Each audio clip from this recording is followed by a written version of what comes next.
Assalamualaikum saudara, merempok lom dengan kakak Ainun manteng dalam soal bongkar sejarah Aceh. Uronyo getanyo akan tabongkar soal kerajaan Islam tertua Lemboi II di Aceh, yaitu kerajaan Samudra Pasir. Ramai yang pegah kerajaan Samudra Pasir merupakan kerajaan Islam pertama di Aceh. Namun, jit nenging dalam catatan sejarah, kerajaan Islam pertama yang tertua di Aceh yaitu di Perlak Aceh Timur.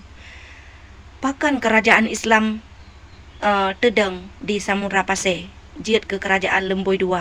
Puas sebab jisau pedang dan kiban terjadi ji. Jadi, Samudra Pasir rakan-rakan saatnya dikuasai oleh sidro pemuda yang bernama Merah Silu. Merah Silunya bukan orang sembarangan, orang yang sangat-sangat disegani dan dihormati karena beliau adalah pemimpin lokal pada saatnya. Jadi pada saat Merah Silu gepimpin wilayah Samudra Pasir, gekuasai wilayah lokal, beliau sangat dihormati dan disegani. Bak sabuh malam Merah Silu gemelempau merempek dengan Rasulullah sallallahu alaihi wasallam. Dalam lempau goknyan mengucap 2 kalimah syahadat dan pesan oleh Rasulullah sallallahu alaihi wasallam, pet puluh uro kemudian ente akan tamu istimewa. Jadi sau ke tamunya. Setelah pet puluh uro, tamu pun Trok sidro Tengku Syekh dari Arab Persia bersama rekan gejak geme surat bajaro merempek dengan Merah Silu dan getanyang oleh Merah Silu menurut catatan sejarah dari Pak Tengku Syekh, kamu dari Arab Persia, tujuan menyebarkan Islam beserta meyak surat.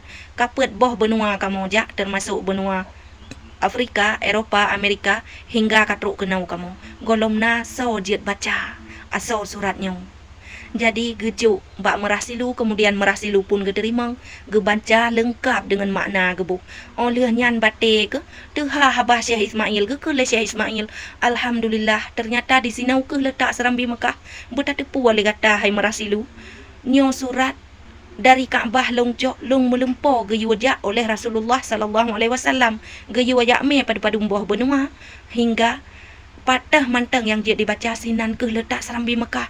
Tuha Abah Merah Silu ke le Merah Silu long put peluh uro segelom peluh dro na Tengku Syekh. Kalau pernah long melempau tentang kedatangan Jame Istimewa, ternyata drone Jame Istimewa long yang diutus oleh Rasulullah sendiri. Alhamdulillah gekun lehnya Merah Silu pun ngucap 2 kalimah syahadat getamang Islam nan pih gebalik oleh Syekh Ismail gebohnan Malik Al-Saleh.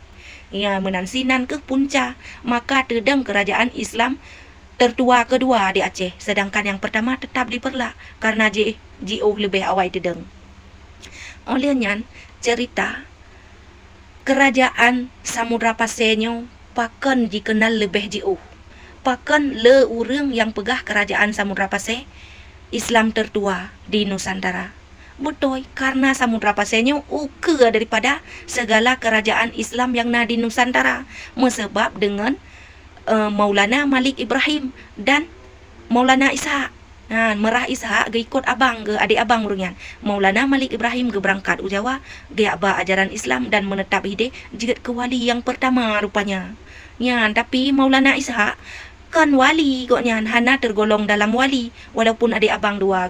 Namun anak Maulana Ishaknya kemudian jid ke wali yang kedua. Dari si kurang wali yang jikeun wali songo 7 dari Samudra Pasir harakan pakiban hanji pegah bahwa kerajaan Samudra Pasirnya kerajaan Islam tertua di Nusantara. Dan benedepu harakan saudara long yang medua, kerajaan Islam tertua di Aceh jid takun merupakan akar nyokeh Samudra Pasir yang gemi ajaran Islam meluas dampak ji sampai terus Bali. Walaupun Bali ji pegah Pulau Dewata tetap disebut sebagai Pulau Dewata, namun bukan berarti tidak tersentuh Islam sama sekali. Islam di Bali karena ji tedang segolom truk puluh rombongan dari kerajaan Majapahit. Di masa kejayaan Majapahit bak jarau Raja Hayam Wuruk, pakan runtuh kerajaan Majapahit. Majapahit runtuhkan semata-mata karena menolak Islam. Tapi Majapahitnya runtuh karena Raja Hayam Wuruk ya Allah hana gelantau, maka lemah dawa-dawi dalam hana so yang jeduk ke gelantau yang sama dengan beliau.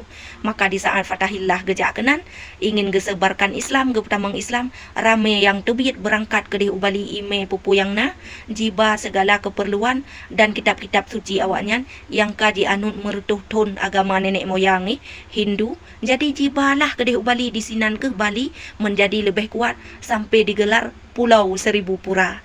Namun betatipu oleh getanyo kan berarti di Bali nyo hana tersentuh Islam. Islam na di Bali segolong troh urangnya. Bahkan Islam di Bali na masjid yang menara-karakan. Jadi same now perjumpaan getanyo lebih kurang long lakai. Assalamualaikum warahmatullahi wabarakatuh.